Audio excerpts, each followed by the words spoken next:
Hi everybody, welcome and come on in. You know, just like me, I'm sure that sometimes Christmas time is something to look forward to and is fun and laughter, and other years you may find it hits just differently for whatever reason. Maybe you lost someone close during the year. Maybe there were no invitations and no one visiting you this year. Maybe you are on a trip that you've been saving up all year.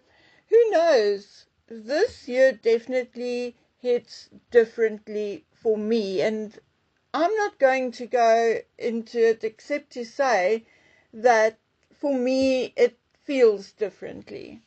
I think I have come to a number of realizations this year, and I'm in the process of making peace with many things and then mourning other things. And in the meantime, while I'm doing that, I'm just waiting for it all to pass.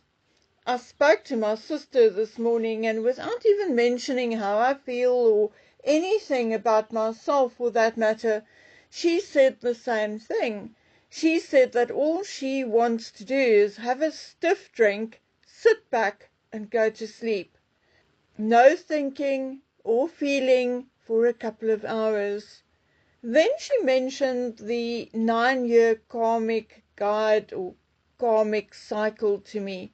She said I should go read about it because once she did, things sort of fell into place, and now she's just giving in to whatever she's feeling and waiting for 2025 to end. So I did. I went and read about the 9-year karmic cycle, and this is what it says. A 9-year karmic cycle in numerology marks the end of a major life chapter. This particular cycle started in 2016 and will now end in 2025. The themes of the 9-year cycle are completion and closure. It is a spiritual graduation year, bringing the previous 9 years' lessons to a head and for resolution. Letting go old habits, relationships, jobs, or versions of yourself that don't align or shed. Karmic release. Unhappy memories surface in order to be healed, and karmic ties are released. Universal love. A focus on self-love, spiritual awakening, and serving humanity. Preparation. It is less about pushing forward and more about surrender and creating space for the next phase. According to AI, we should feel heavier. Well, I certainly do because I picked up 10 kilograms this year. Anyway, and you will likely feel more emotional. That I certainly do. It's a time to develop self-esteem. Well, I never had any and can't see what I'll do with self-esteem now, but maybe it helps you, okay? Anyway, but AI says we should forgive the past and find peace. Easier said than done. Anyway, I don't know, you guys, maybe all of this resonates with you. Yes, it does make sense, and it certainly feels like a cycle is ending. But let me ask you a question. Here's an example directly from my own life. I had a gun to my head twice in my life and was shot at once. One gun to the head was actually from a parent. The second time, an ex-client tenant we had to evict due to non-payment, and a young lawyer and I had to deliver the eviction notice. And the third time was an attempted hijacking. My husband and I were on our way back from a wedding. So what does one do when you recall these events? Do you forgive with love, or do you feel sad or do you stay angry?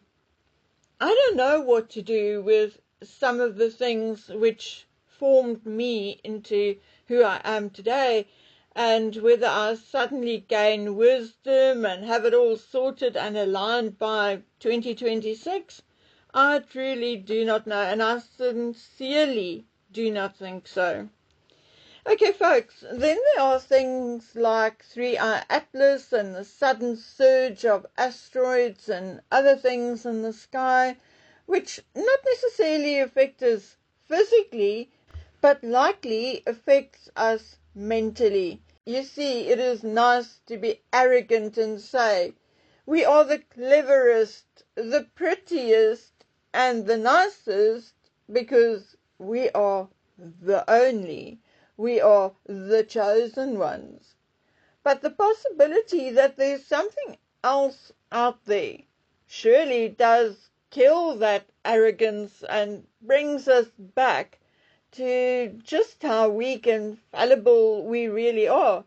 So I think this may play a role consciously and unconsciously as well. Also the fact that we do not know what it is up in the sky, we do not really understand it.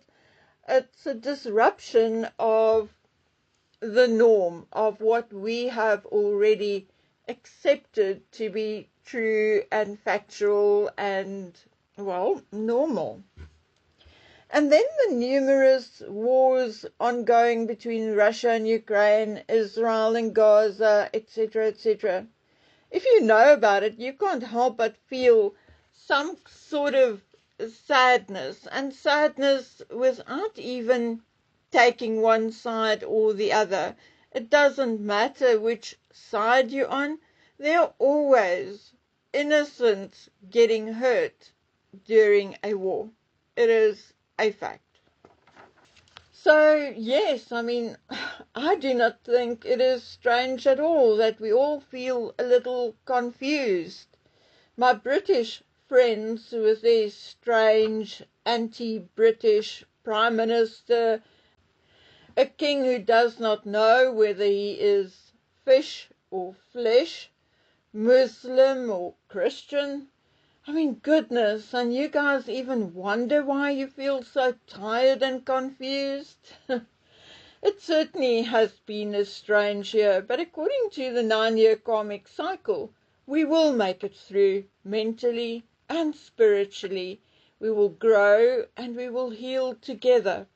So guys, I'm going to leave you with this. I'll be back on Monday with royal news and lots more. So until then, please take good care of yourselves and stay safe. Bye.